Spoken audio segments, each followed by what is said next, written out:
a friend who went and saw the movie, a friend of mine, and I asked her what her perspective is. Her name's Ushma. And just to get her perspective on what this movie was, and she was happy. She was kind enough to send me her feedback, and I'm just going to read it real quick. She said, "I found Diana to be a well-rounded character, and I really didn't see the Ares thing coming. That was a wonderful reveal. Love the moment she truly revealed herself when she takes the dress off and climbs up the rocks in no man's land. Great scene. We talked about that. Of course. I actually like the deviation from the comic where she doesn't get as much time with Steve. I think the movie was just trying to show a small bit of her background without leaving it open."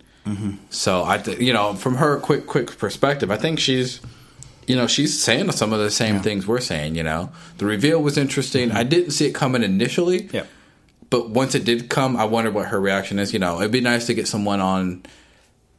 Maybe we can start looking at something like that where we can start getting people and interviewing different perspectives. Them. Yes, of course. Maybe we'll have her comment on our social media or something like that. That'll happen if maybe we can start doing callers. Yeah. We can maybe get so something like that. But until then, let's get them on the social media and comment. But that was good to get her perspective.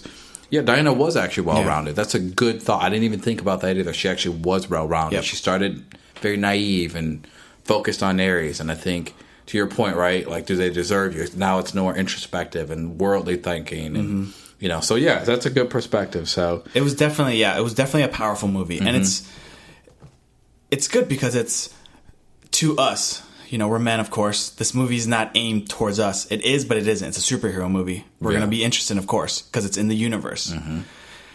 But if it was powerful for us, can you imagine how women feel? Yeah. Like, you hear these stories of, like, they had women only screenings, like women coming out of this movie teary-eyed. Yep. And it's like, I just love that these types of movies just bring people together. Right. There's a movie for everyone. You're not like, it's like, oh, these are only for nerds. No, this is women. This is bigger themes, like what we were saying, like the greater good. Like, what can people do? What are their, like, you know what I mean? Like, it's a role model. And I feel like for a lot of little girls seeing this movie now, like, you're going to hear 10 years from now, 20 years from now, they're going to think of this as a Richard Donner Superman. Yep. Where it's like it changed the game pretty much for superhero movies. And I'm telling you right now, give it a couple months. You're going to start hearing Marvel announce. Well, I mean, we did get the Captain Marvel movie coming up, but you're going to get more characters. Yep. You're probably going to get the Black Widow, something like that. And you're going to get with Fox. You're going to see it. It's like how with the rated R thing, where it's like a lot. Now every studio wants to do it with superhero movies. But with women, which this is a great thing that we're going to get more superhero, like, women-led movies. Yeah. So that's what I feel like. That's what we need. We do. We need to change it up a little bit. We need that change up because it's starting to get this one mold for everybody, and that's not the way it works. And you didn't feel like this movie was like with other superhero movies where it's a world-ending thing. No, not at all. It's like in an era. Obviously, it's not. The world's not going to end because it's World War I. You know they're going to get out of it, right? Which is what I liked. That it wasn't like, oh my God, we got to save the world. At the time, you're saving the world, but you know exactly what happens. But it's nice to hear that story about it. Right, and she wasn't. I mean, she was trying to stop the world war, not save the world. Right? Yeah, the war to end all wars. Right. Which is like, because what I like, it goes into her being naive, where she thinks she kills Ares, and she's like, why is everyone still fighting? Yep. And it's like, that's when Chris Pine, like, I like that he says, look, like, people are still going to do what they're going to do. Like, he's like, I wish there was one person that you kill and it ends. Right. But it's not. And I love that part where he's just like, everyone's different. Everyone has different beliefs. Yeah. And that's when he's like, it's what you believe in. Right. So that's what I loved about this movie. I mean, and the writing, I mean, everything about this movie was really, it was bigger than the good versus evil. It was just a character study. It was more than that. It was a character study on so many levels. Like, just a great thing. Which was great, because then you get a little bit of the story. Of course, it's Patty Jenkins. You get Zack Snyder. Yes. Which got me happy. Because he wrote the original script, and then Alan Heinsberg came in and rewrote part of it to bring in that woman's perspective.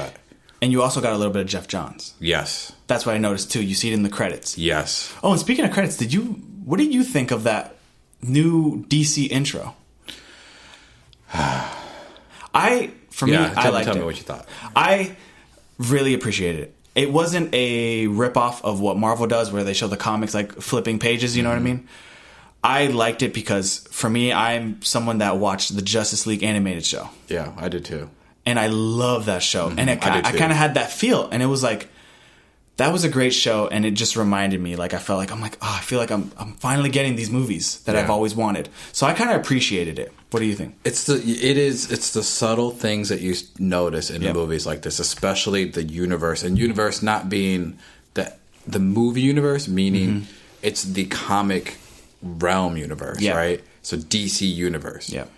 And I agree. I when you have that, like, I don't know, when you have that symbol of DC, like that hope, like, I got excited. I'm like, finally, DC has they have this, I don't know, this uniqueness. They're creating their own thing. You could tell. There's no like, this is them. This is their character. This is who they are. This is finally representing DC. And what's funny is the movie that followed, this is finally what DC should follow. Like, we need real character study here. We need, what are their motivations? Why are they here? Like, where are they really conflicting within themselves? Like, so I agree. Sorry, I'm going way too deep on that one question. It's good, man. Hey, it's good because it's something new. It's completely new. And, you know, it's funny. I forgot about that until you mentioned it, but I remember watching the beginning of the movie thinking, oh, that's awesome.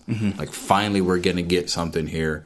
Warner Brother finally put something together. Finally. Because before it was just DC. Right. It was just DC with a star on it, I think, or whatever the heck they did. Yeah, it was weird. Just ridiculously. But it's now they're finally getting it. Like, it's a good way to start the movie off. Because you're like, okay, this is what I'm getting into. This is the movie. These are the heroes. Something like that. Yep. But it's, I guess we can start getting into final score.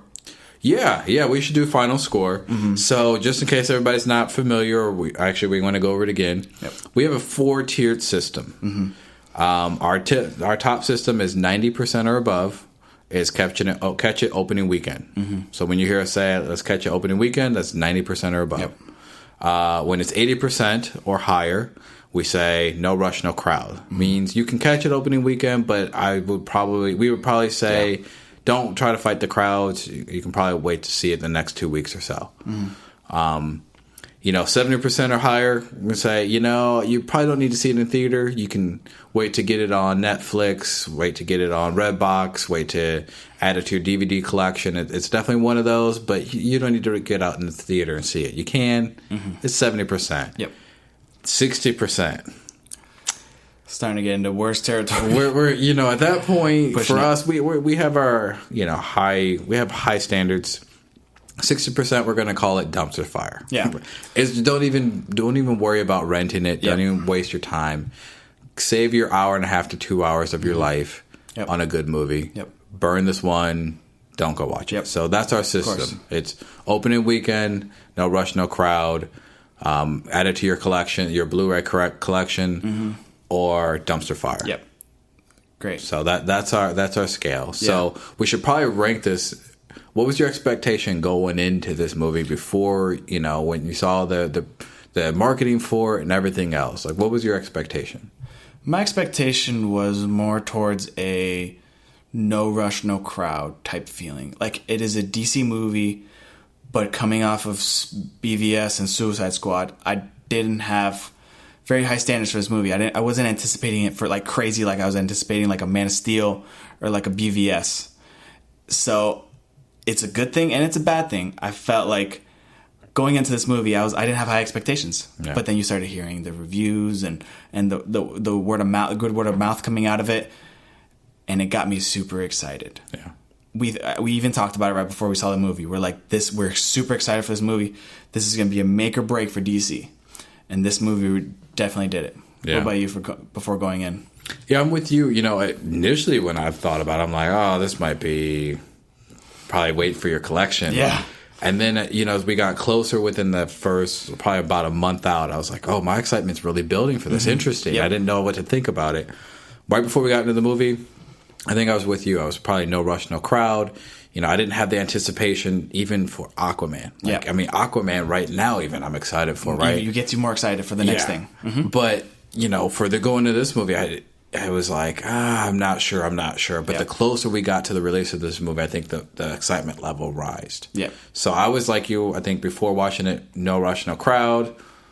I'm excited for it because it's DC. Let's go DC.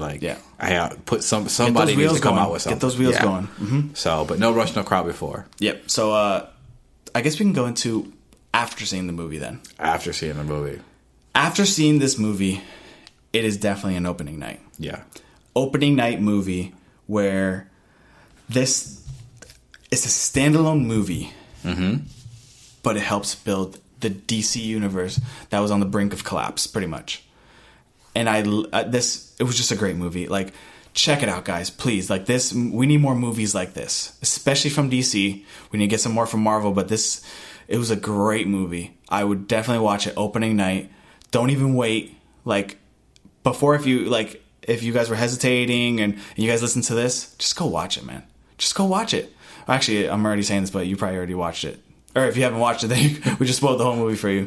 But definitely watch it opening night. That's my 2 cents. What about you? Give it a number.